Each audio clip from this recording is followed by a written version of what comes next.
Hey everybody, happy Wednesday. It's me, Hugh, and Eleanor is also here today. Hi everyone. Hey, everyone. How are you? Says hi back. Yeah.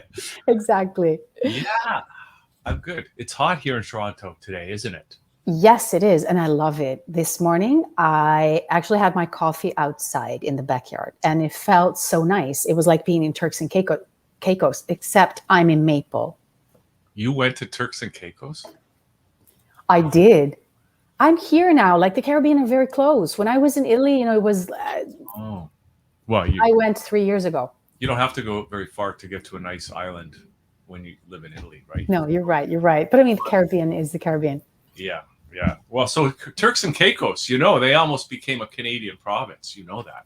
That's what I heard. And then that was one of the first things they told me. And I thought, what happened to you Canadians? What's wrong? Why did you reject the idea? I know.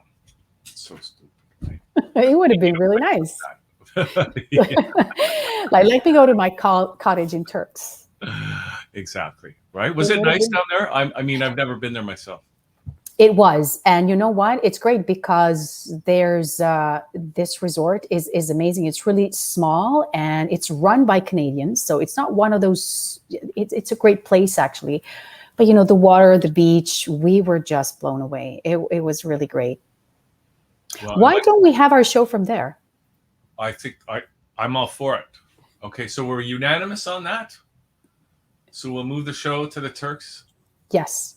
Or I would vote yes any day of the week. Yes. So maybe we can talk about it. Yeah, let's. That's a great idea. I'm all for it. So if somebody's watching in the Turks and Caicos, and you have a hotel, a place where we can actually do the show, we'll be there and we'll drum up all the business we can for you. Right? We just need Wi-Fi. That's all we need. Yeah. Okay, great.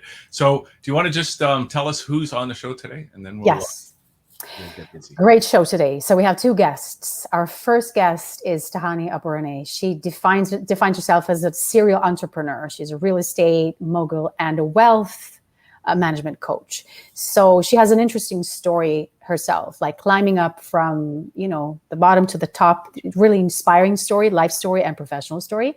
And then in the second half, we have Carter Hammett, who runs an employment service and management center for people with epilepsy.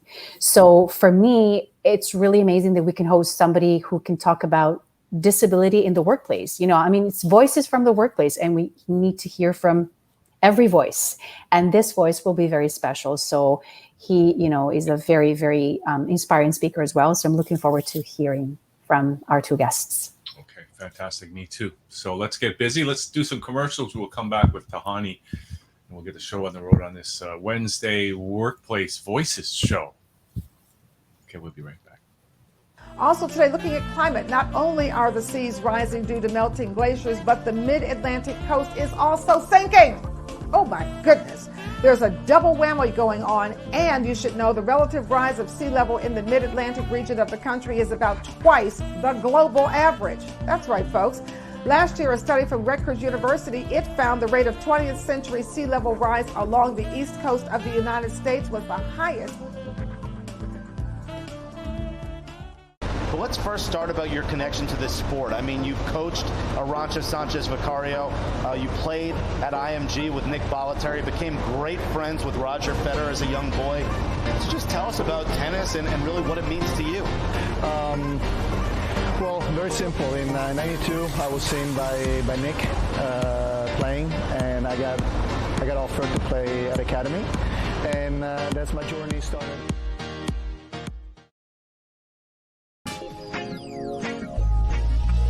So what describes you and your art?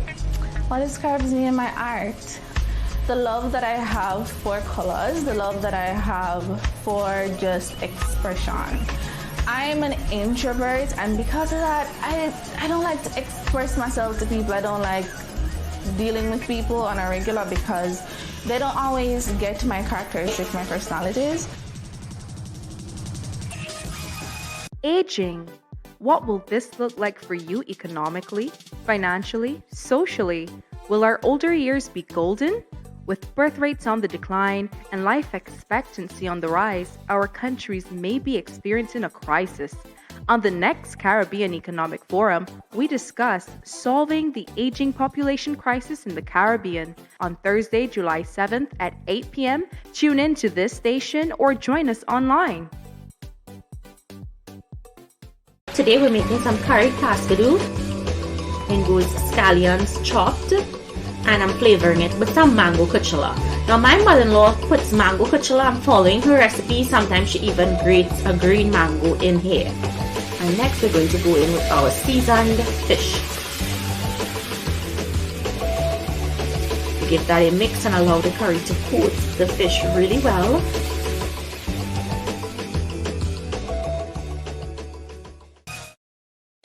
Have you ever saw people exercising before? Right? Maybe on YouTube or, in life, you see your brothers or your uncles or your cousins or your mom, your aunt or someone, sometimes they're exercising, right? And they use weights. Sometimes they do push-ups, right? Why do people exercise? They want to maybe lose weight. You are watching Carrot Vision.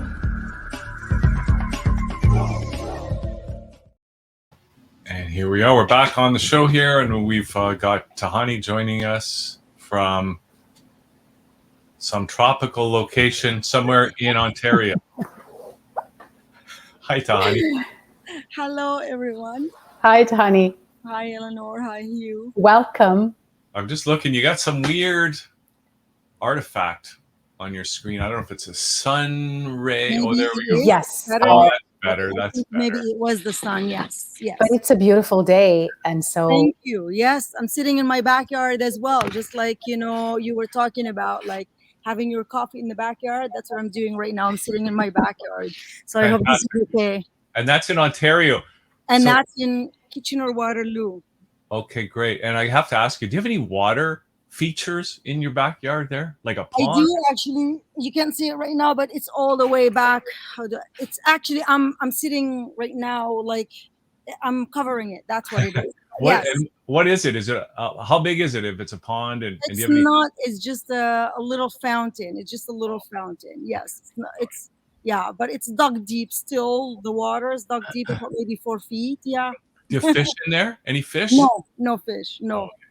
Oh, right. No. You were already thinking about lunch, Hugh, right? You were already thinking grill. Okay, barbecue. No, I'm big on the water features. Yeah. Yes, and the fire, water and fire for sure.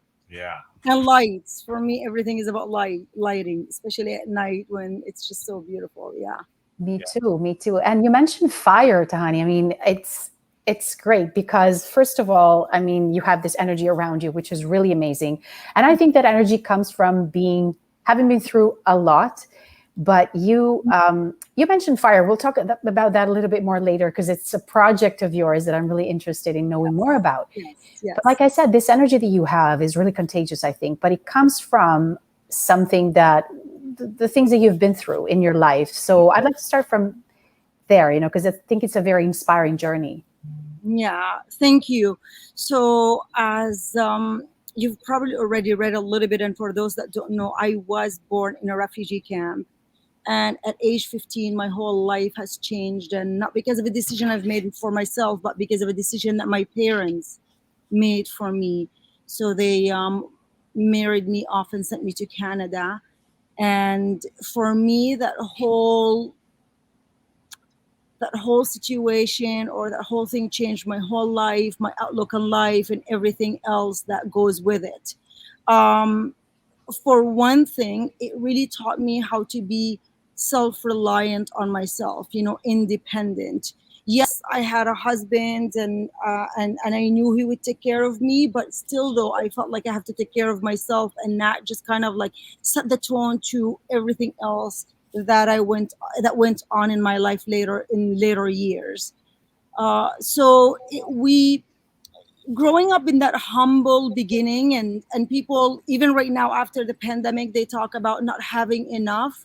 Well, over there, you truly see how not having enough is like really having nothing, practically like nothing. Where my mom, would go out and she would look for, restaurants that maybe would have throw the bread, whatever is left over, and then she would bring it and we would dip it in tea. Like that's the humble beginning I had to really start from. So and yes, there is a lot of amazing, successful people in this world, and we never need to compare ourselves to anyone else. But coming from the humble beginning to where I'm right now, or even sitting in this backyard and being in the real estate industry, it's just surreal. It is, right? And when you said, when you were going through all of this, and especially I'm thinking as a woman in marriage at 15, I'm just curious, what were you counting on in you? What were you thinking that made you say, okay, let me move forward. Let me just hang in there and make a life for myself. What were you hanging on to? Two things is that the first thing is that my dad made me aware that this marriage was not just about sending me to Canada to get a better life, but it's also about me taking care of those that I'm leaving behind. So I had that motive that I have to take care of someone else. And when you do that, when you have that, then there is a bigger reason for you to do even better, because it's not just only about you, it's about others. So that was instilled in me as soon as my dad said yes to the marriage. And the second thing is also my teachers and my principal in that refugee camp.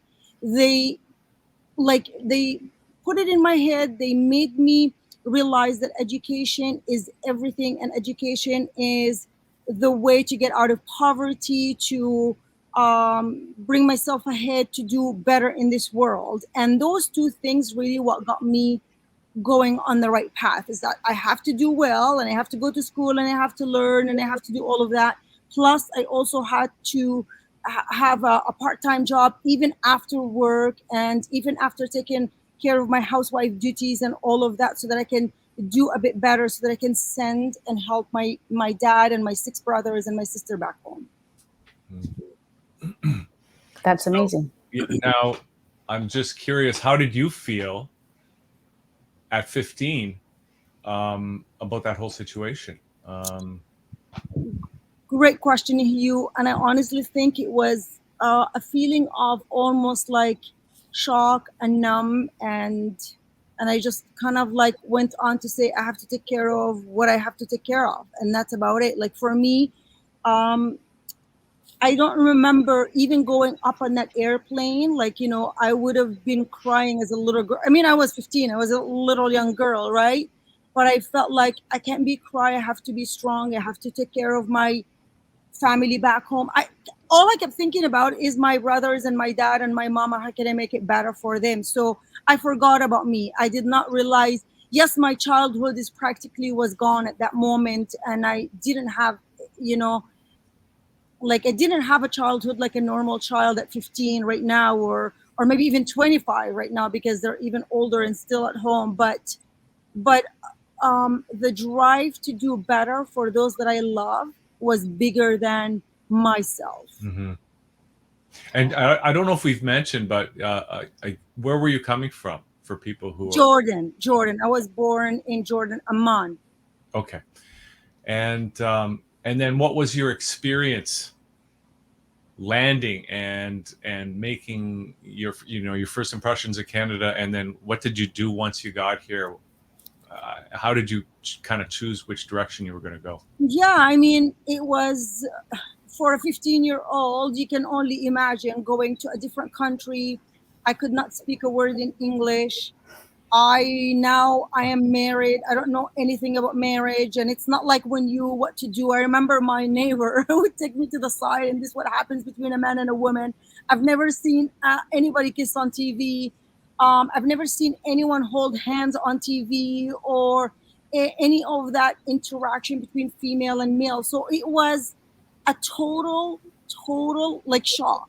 The other thing was also a shock for the Canadian kids that were at school, because they've never seen a 15-year-old girl being married or having all these differences between our culture and this culture. So it was a shock on both sides. So for me, one of the most important life skills that I've learned is that to be adaptable, to just kind of like, go on and kind of see and adapt to new ways and adapt to new things. And that helped me later on, even in my career, in my businesses, and so on and so forth. So, and I'm just curious, were you in Toronto or were you in a smaller town? Cambridge. I was born. I came to Cambridge, Ontario, and now I just moved to Kitchener. It's still the same. It's the Waterloo region. Yeah, because I think there's a big difference between, growing up and going to school in Toronto, and then growing up and going to school in a smaller town. Correct. Yeah. We had no even. I was the first student with two more, one from Vietnam and one from Egypt, and they started a new class called English as a Second Language, ESL. So I was one of the first, 3 people that started that class. But now that class has like hundreds of students. So it's really neat to kind of almost like be the first on this journey and see what they've done so far since. Yes.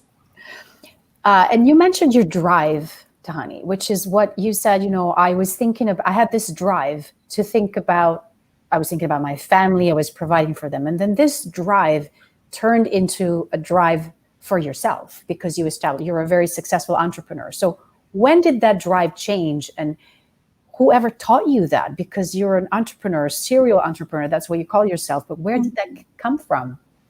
So it's two things. First of all, when you do something not for the sake of making money, I was never thinking about the money. I was thinking about helping my family.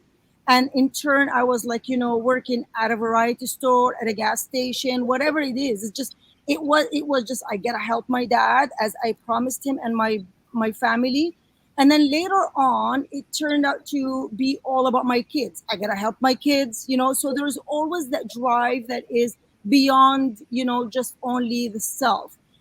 I realized also that in my culture, it's more about the community, about the family, about the community, about the everybody, versus in Canada, I felt it was more about the self, like the individual, where I feel like it's beautiful to have merged both of them. Later on in my years, I've realized that you need both of them and you need to have a balance between both of them. And I've also realized that even when I got into real estate and I started selling real estate, I was never like all the other realtors. They train us to think about transaction. For me, it was never about the transaction. It was about the people.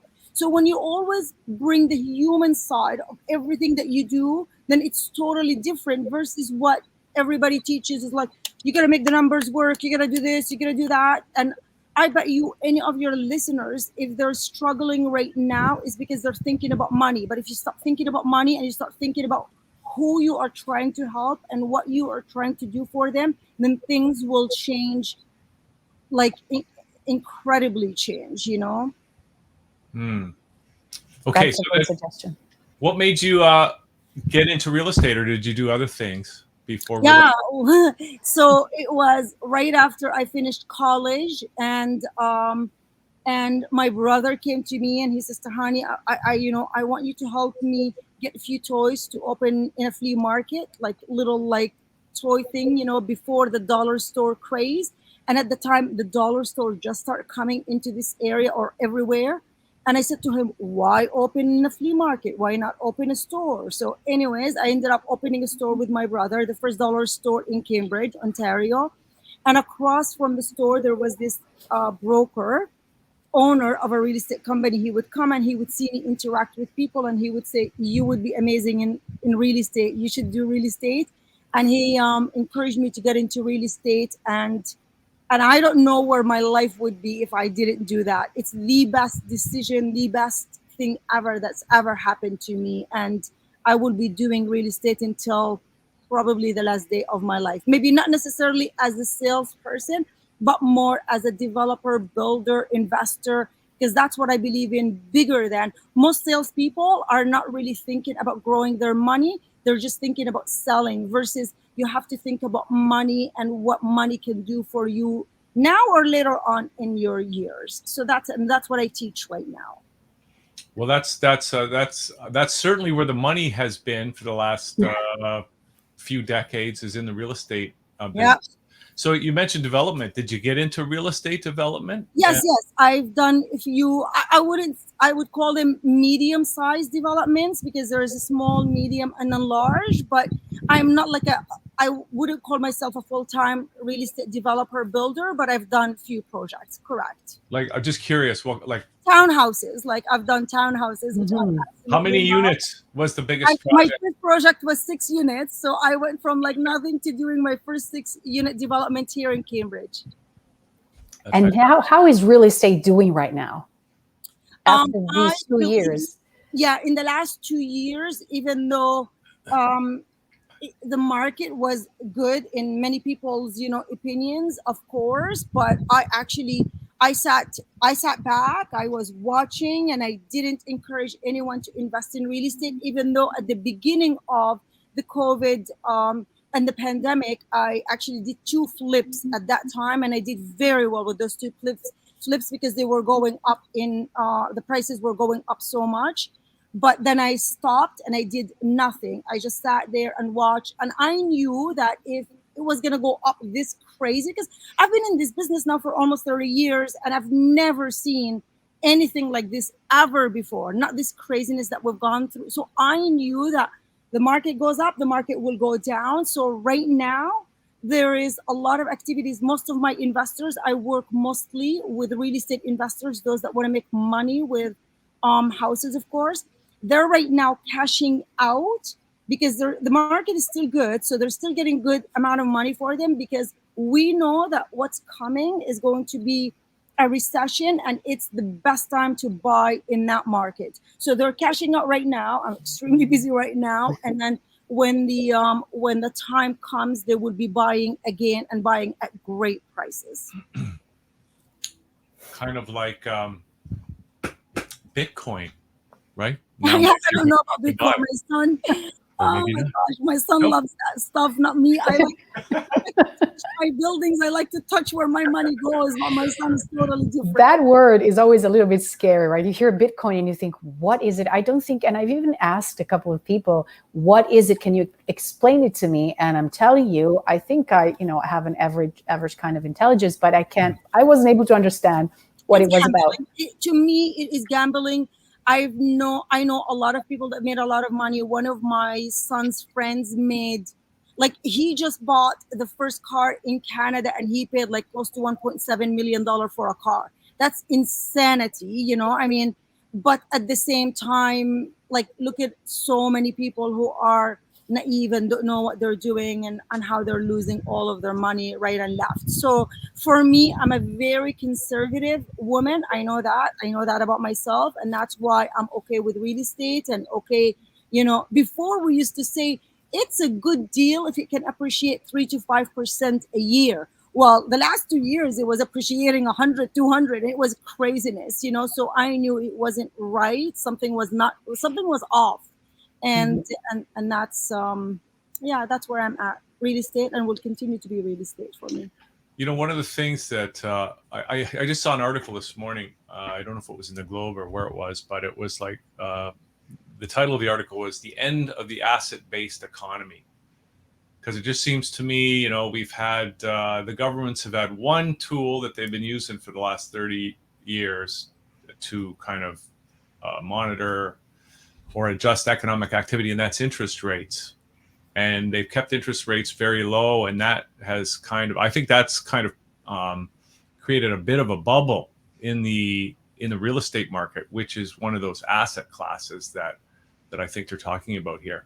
I mean, yes. I mean, okay, so we're okay, yeah. We could go on and on about real estate. I'll tell you, that is just another subject about real estate interest. How does it play and all of that? But really, an advice to anyone that is thinking of entering into the market right now or have never invested, just hold on a little bit longer. And then that's when you kind of decide how long, time will tell how much longer, but not yet, because I'm still seeing multi-offer situations, but not the craziness of overbidding, 300 and 400 and 500. And there's so many people that are going to be hurt and hurt badly soon, which is very, very sad. It's sad.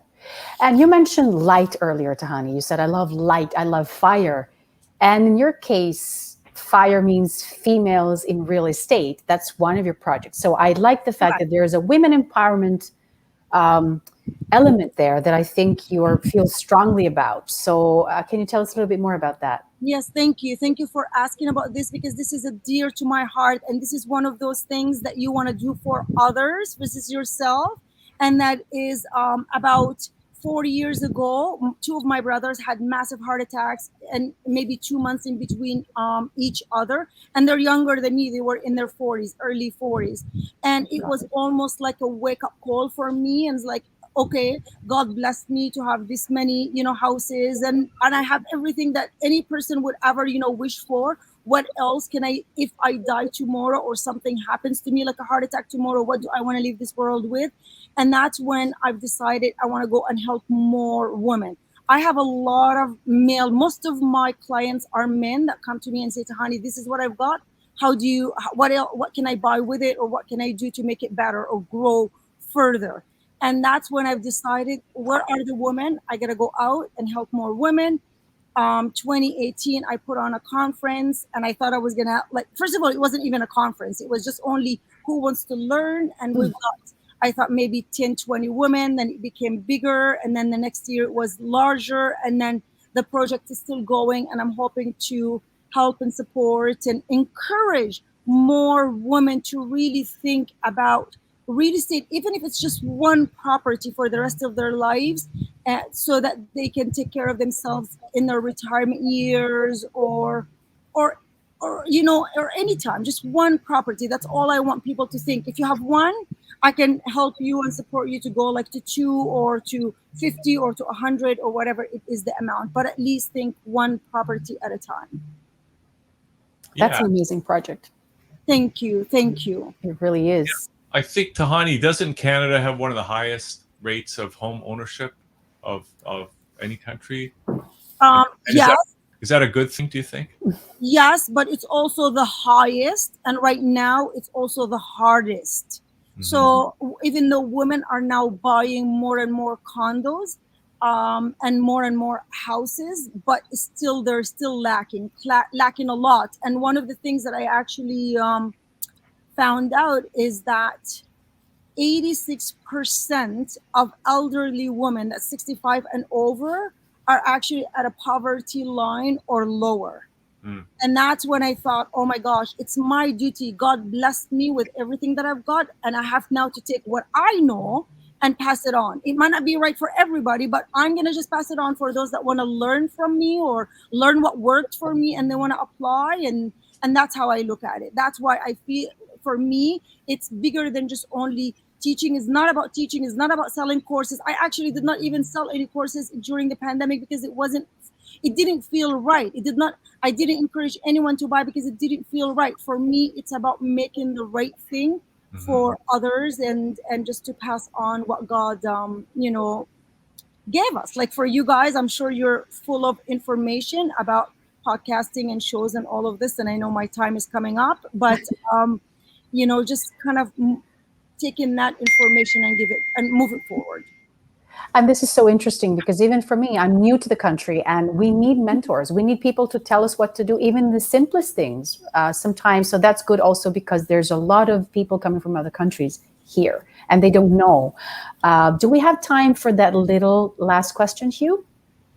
I would like to ask you, Tahani, if you have a motto or like an inspirational quote that you always remind yourself of when when things get rough, what do you tell yourself to keep going?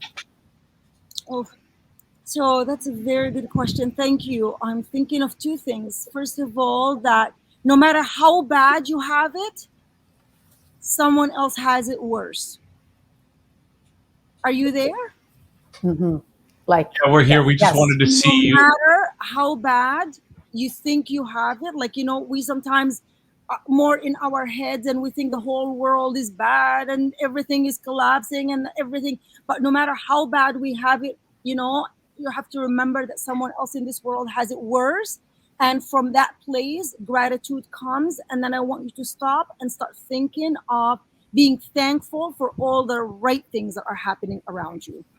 So, you know, don't think about just only I always say, if you think of a ditch, you'll end up being in a ditch. So if you are thinking about the bad thing, you'll end up getting more bad thing. But if you stop for 1 second and start thinking of all the good things that are around you, then all of a sudden you start attracting more goodness around you. That's very, very, I remember when I was dipping that bread in my tea as dinner in that refugee camp. I remember I was so lucky. I felt so lucky and I felt so grateful because I knew there were other kids in that refugee camp that did not even have that bread or that. Not even that. Coming from a place of gratitude. Isn't that just excellent advice, right? It changes your perspective totally. Yes. So I think that's what it's about, changing perspective, and that will keep you going.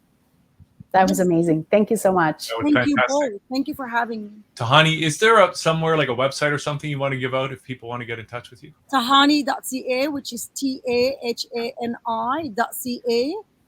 That's probably the best thing because I've got all of my socials, everything on there, and that's the best thing. Everything's there. Your history, your training, your programs, everything. Yes. Fantastic. Thank you for It was great having you. Thank you. Yeah, great. Thank you, Eleanor. Thank you. Thank you so much. Ciao. Thank you. Ciao. Bye-bye. Ciao. Bye-bye. Okay, bye. Let me give you some data points. My last term as speaker was the 2017-2018 term. That was where we had a Republican House, a Republican Senate, Republican President. We passed in the House, I think it was 1,172 bills that session. That's about double what Congress usually passes. So we had one of the most productive sessions of the legislature since I think the Reagan first term. And the organizations who've had shows before, now's the time to line up some of your very, very good dates for the rest of the year. Okay, Bob? Thank you very much. Okay, Lieutenant, thank you. As we're going to the eyes. Brazil got him closed in time.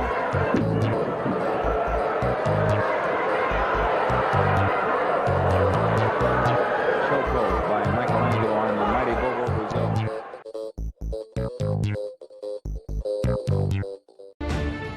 I think the program put together by the Ministry of Education, I think there are parts of it that are very, very good. The Sixth Form Pathways program is an excellent idea in that it provides a number of opportunities for students to continue their education past the 11th grade. The concerns that we have is primarily anchored in what programs do we offer based on the profile of certain schools.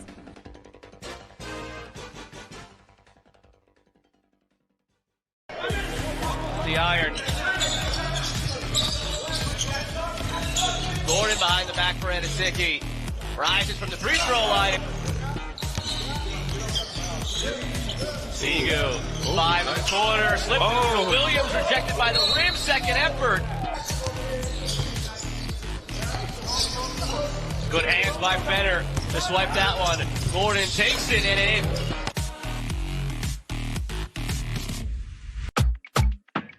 We need climate justice, we need equity and fairness, we need system change and solutions for a better tomorrow, protecting the most vulnerable.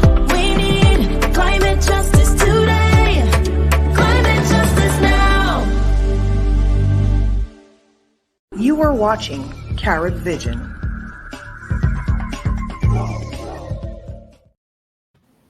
And we're back. We're back. Boy, I can't believe how fast these Wednesday shows go. It's amazing. I think I have a couple more questions, and then I look at the time and I think, oh no, we only have 30 seconds. I know. Well, we better get busy then. We've got Carter Hammett joining us. Carter, good to see you. Nice to meet you. Thanks for having me. And you're with, Epilepsy Toronto. So that's, I guess, at least in part what we're talking about today. Do you want to just tell us a little bit about yourself and about Epilepsy Toronto? About myself and about Epilepsy Toronto. Well, I'll start with Epilepsy Toronto.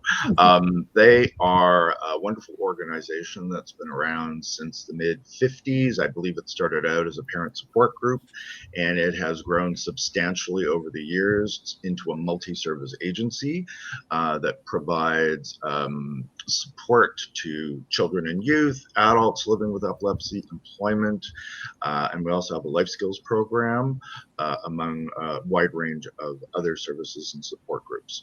So there's our website right there, epilepsytoronto.org, for more information, and provides a nice breakdown of our services.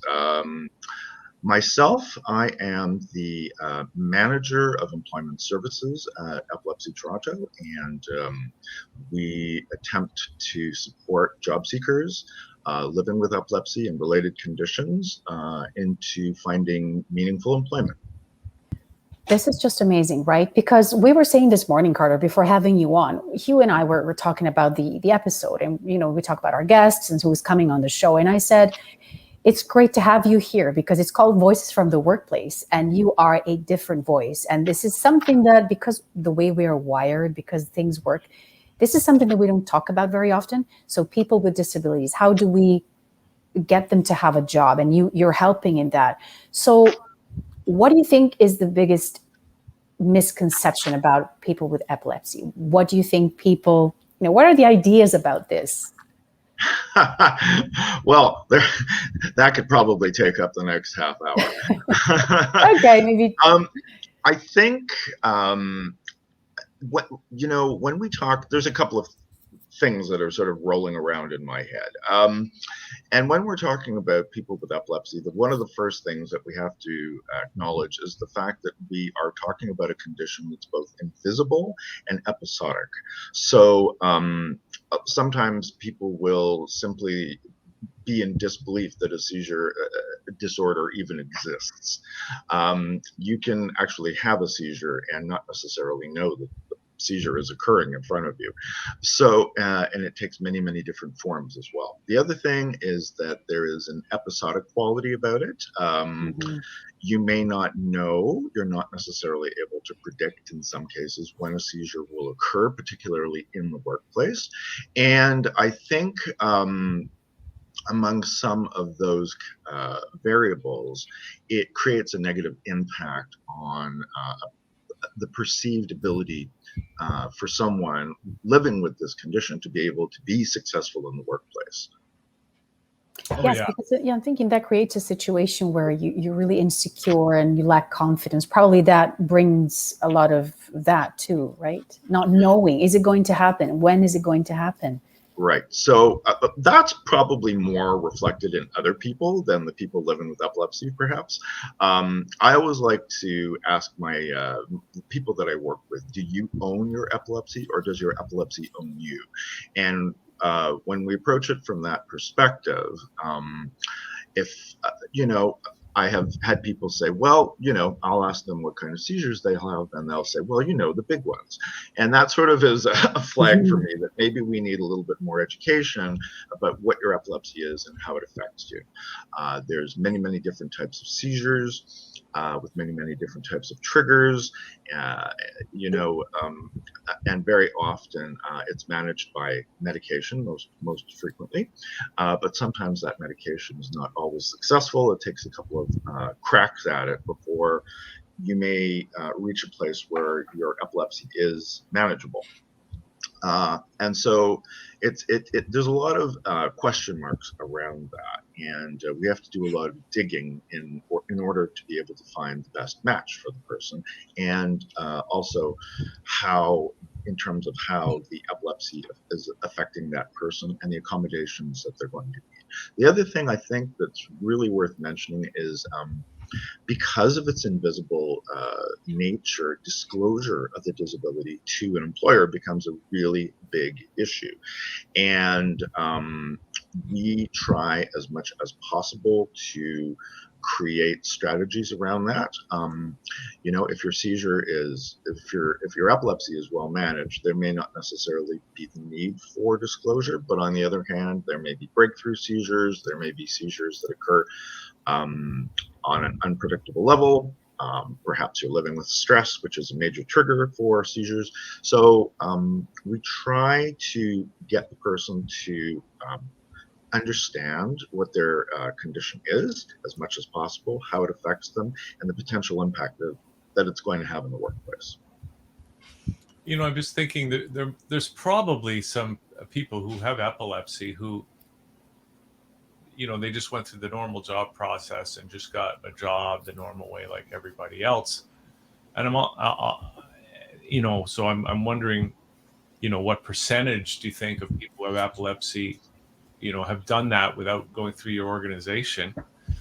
And then the other thing is this something that people can get? Or maybe they've already got a job and they don't know that they have epilepsy, and then suddenly they're and they might not even know that they've got it. Right. And that does happen on occasion, actually. It's really kind of interesting. I've had some folks who have told me about their sister who just blanks out for maybe a minute or two or a couple of seconds. And they've been living with this condition all their lives. And she says, oh, well, that's just the way we thought that she was. We never recognized that there might be some kind of medical or neurological activity that was happening there. I think the other thing that's important to realize in response to your question is that 70% of all people who are living with epilepsy live with it well. So they tend to get their medications adjusted fairly quickly. They can marry, they have children, they go on with their lives, they have well-paying jobs. And we tend to work with the 30% that don't live well with it, where the issues tend to be a little bit more compounded, or there's drug resistance, and that kind of adds several different layers that we have to bury through before we're able to reach a place where the person can potentially successfully do their job duties well. Mm-hmm. And sorry, if we talk about the workplace, what is the ideal workplace for people, let's say for that 30%, so not the 70% who can just go on about with their lives, but what is the ideal workplace for you for people who have this disability? The ideal workplace, or workplace culture, like. Sure. I think in a perfect world, it would be an office, and I'm kind of like projecting into my crystal ball here. Sure.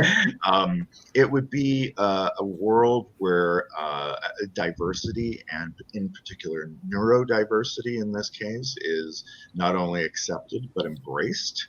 And it recognizes that people coming from different backgrounds, living with different disabilities, are actually able to perform their duties exceptionally well. Epilepsy has no bearing on intelligence, although it does require accommodation sometimes for memory and information processing and things like this. And again, with those supports in place, I, as a person living with epilepsy, am able to perform my job just as well as you can. The other thing I think that's important, just further thinking about this question, is that there's a recognition that people living with disabilities don't see the world the way you and I might. They're going to be seeing it through a different lens. And that creates a valuable skill set that enables them to navigate through the world very often. So, many of us who wake up with disabilities on a daily basis are problem solving from the minute we get up to the moment we go to bed. What happens if I have a seizure on the bus? What happens if I get a phone call and I lose track of the time? There are multiple things that have to be considered that our neurotypicals, as we call them, don't have bat an eyelash about thinking. So when we bring some of those qualities into the workplace, there are alternate points of view regarding seeing problems differently, attacking problems, branding yourselves, that can make a pretty substantial contribution. Neurodiversity, that was a very interesting word, because we talk about diversity so much, but I think we don't talk about this diversity enough, actually. Mm-hmm. And you also mentioned, Carter, this program that you have is it the only one in Canada? Yes, it is. I mean, isn't it telling? I mean, it's it's a problem, not a problem, it's a challenge. It's something that we need to handle. And yet there's only one program. That says a lot about how sometimes we have a perspective on certain problems and we just completely ignore other issues that would make people's lives so much better. And because it's the only program, I'm guessing, are you also at a risk of burnout, you and the people working with you? Not a loaded question at all. No, not at all. Burnout, what is it? I think, we're a very small team. We are currently 3 people, and it's myself who handles counseling and intakes and the general day-to-day supervision of the program. And we also have 2 placement officers, also known as job developers. So the 3 of us are pretty much hopping all the time. And what's interesting is the diversity and the range of issues that we deal with. It's not just simply about job placement. Or helping a person identify a career that is suitable for them. And by the way, most people living with epilepsy can perform just about any job. There's going to be a few that we're going to take into consideration, and I may gently try to dissuade you that this may not be the most appropriate job, such as being a school bus driver if you have uncontrolled tonic-clonic seizures, for example. But having said that, we try to take a whole, what I call whole person employment approach to dealing with these particular types of situations, and helping the person adjust in their own special way. In addition to the job search and helping them with career planning, we do placement. We often send people back to school. The other thing that is pretty common with people living with this condition is not only finding the job. They're often really, really great at finding the job, but sometimes keeping the job becomes an issue. And so they may have had a very supportive supervisor, for example, and that person has since left. They've gone on with their own career. However, their replacement may not have been informed that they have a person living with a disability, an invisible condition that is episodic in nature and invisible. And then all of a sudden we have a new set of problems. All of a sudden we find out that for some reason that person who has been doing their job very well, thank you very much, is suddenly absent from time to time, or they've needed to take more breaks, or there's some kinds of problems that have been suddenly arising. So there may be education that's required, there may be advocacy support. There's a lot of different variables that people with epilepsy bring to the table, and as such we try to create customized solutions that in response to that helps them not only keep but maintain their jobs as well, which is vital. Yeah, so I'm just curious, this is Epilepsy Toronto, but yes, are there similar organizations in other cities, or do you get the chance to sort of help other communities develop these kind of services for? That is something that we are gradually branching out with. So yes, and yes and no is the answer to that question. There is a network of epilepsy chapters throughout Ontario, and there is also epilepsy offices basically from Newfoundland all the way over to British Columbia. Unfortunately, funding is sometimes, as nonprofit organizations, funding goes for nonprofit organizations, they have different levels of capacity. So sometimes they're only in a position to be able to offer one-to-one counseling and support groups, which is extremely valuable. We have been fortunate that we have some additional services in a city like Toronto that we're able to provide. And as a result, we do get phone calls and referrals from other places in Ontario. And we're currently in the process of identifying ways and means that we might be able to support our sister chapters who aren't able to be in a position to offer employment services. Yeah, because I'm just thinking too, because we're going out across the Caribbean, across the U.S., actually around the world on the internet. So maybe there's some people in other jurisdictions that want to learn from your experience, providing these services here in Toronto, and they can get in touch with you and pick your brain. For sure. No, people are always welcome to do that. We strongly encourage it. I was actually on vacation. It's kind of funny how your work sort of tends to follow you around sometimes. And I just happened to be having a random conversation once in the Caribbean with somebody, and she says, "Oh yeah, we have an Epilepsy Association of the Caribbean here," and it was just composed of several different islands locally, and a lot of it was focused around support groups and epilepsy education, and making people more secure in the knowledge that they can actually live well with this condition. So it was actually very inspiring, and it's very random to hear. Very random. It just happened like that. Yeah. And do you think people need more education about this? Like, do you do something like training in workplaces just to tell people about this? Yes. So when I had alluded to advocacy earlier, a big chunk of advocacy tends to be around public education. We actually have a department that does community outreach and diversity outreach to different cultural communities as well. We tend to do a lot of education for people,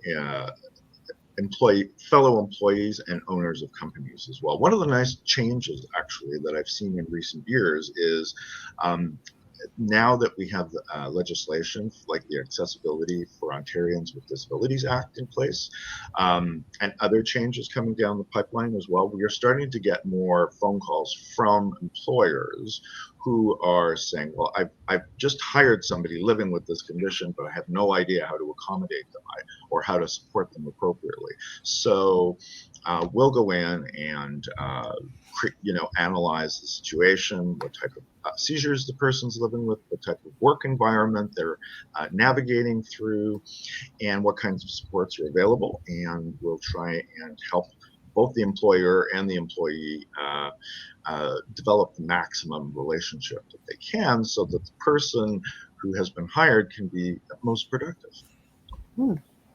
I have a very basic question, Carter, so forgive me for that.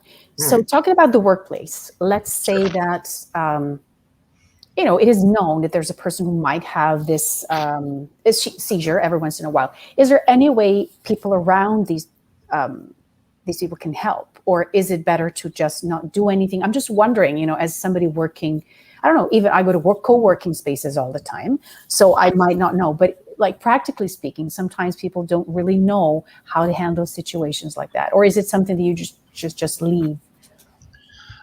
You just leave? No, I mean, because you don't want to make any mistakes, but then you also need training on that, right? Exactly, yes.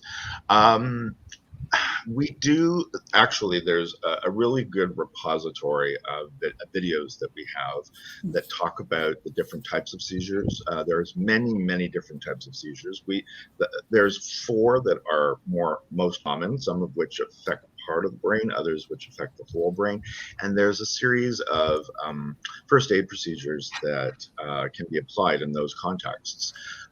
We have a really good a website called Epilepsy at Work, and we also have an extremely well-stocked resource center for clients that operates through our office as well. So I think in order to answer your question, it would be each different seizure requires a different type of first aid. So it really helps to know how frequent the seizure is, the type of medication possibly that they're on, or the side effects that they're dealing with, how frequent the seizure is, and you create a profile so that you can strategize accordingly if something like that does happen to present itself. I guess that's something that that the employee can work out with the employer, and so the other people in the workplace can know how to respond appropriately to that. Assuming disclosure has taken place, that can be one of the conversations, and that can be shared with coworkers and employers. But again, disclosure is a very, very tricky subject, and it's a very touchy subject for a lot of folks. And unfortunately, because of the biases and stereotypes, a lot of job seekers are very hesitant about coming forward with the fact that they may have a perceived limitation. Right. So, yes, I mean, it is something that can be discussed, but it does require a certain amount of strategic navigation and a certain degree of confidence as well. And the more ownership you have, the more of a vocabulary that you have to be able to describe your situation and how it impacts you, and the supports that you may require. That is probably the best case scenario that we could hope for, and that's one of the services that we provide. So it's a big topic. It's big, right? Because you want to share that information to have help, but you also don't want to be labeled or limited in how you're perceived. So it's very tricky, and it's very, very sensitive subject. Yeah, exactly. And labels are limitations. And so, it gets very, very frustrating. But again, I think, with continued education and continued presence in the media and on the web and through fundraising events that we do like Buskerfest, I mean, the word gradually gets out a little bit more all the time. And so, we try and reinforce that. I noticed there is a lot of events, including the Buskerfest, that the organization's involved with. I mean, besides Buskerfest, or maybe you could tell us about that, what's going to happen, or maybe there's some other events you want to let people. Well, last weekend, we just finished something called Epic Day, and that was a walk that is performed every year. Usually, the last couple of years, COVID had altered that somewhat, and we had adapted it to the 1 in 100 challenge. The statistic is that 1 in 100 people have epilepsy. So, and we're still receiving and accepting donations, by the way, for that particular event. That's good to know. The event that we may be best known for is something called Buskerfest, and it is going to be happening this year. It's always over Labor Day in Woodbine Park from September 2nd to the 5th. And it is home to a wildly diverse array of performers and street entertainers who come from far and wide and provide entertainment. There's, we'll have different vendors there and music and all kinds of entertainment. It's a fabulous fundraising event, and it's a really nice way to end the summer as well. That's fantastic. That's right in my neighborhood too, so it's easy for me to get there. Now we got less than a minute left. Eleanor, do you want to ask that last question? If you have a motto, Carter, a quote that inspires you every day to keep going. That's a really good question. And you know what? In this case, I think it's fall down 7 times, get up 8.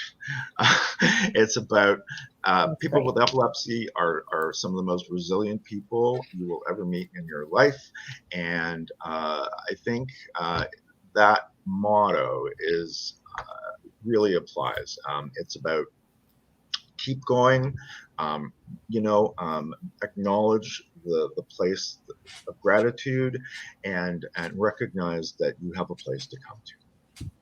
Fantastic. That's great. This has been great to have you on the show, Carter. Thank you so much, Carter. Doing this. And thanks, Eleanor. Thanks, everybody, for tuning in. Have a great day. A hot day wherever you are. It's hot here. Hopefully hot where you are, too. We'll be back tomorrow for more here at noon here on CareVision TV, that channel. See you then.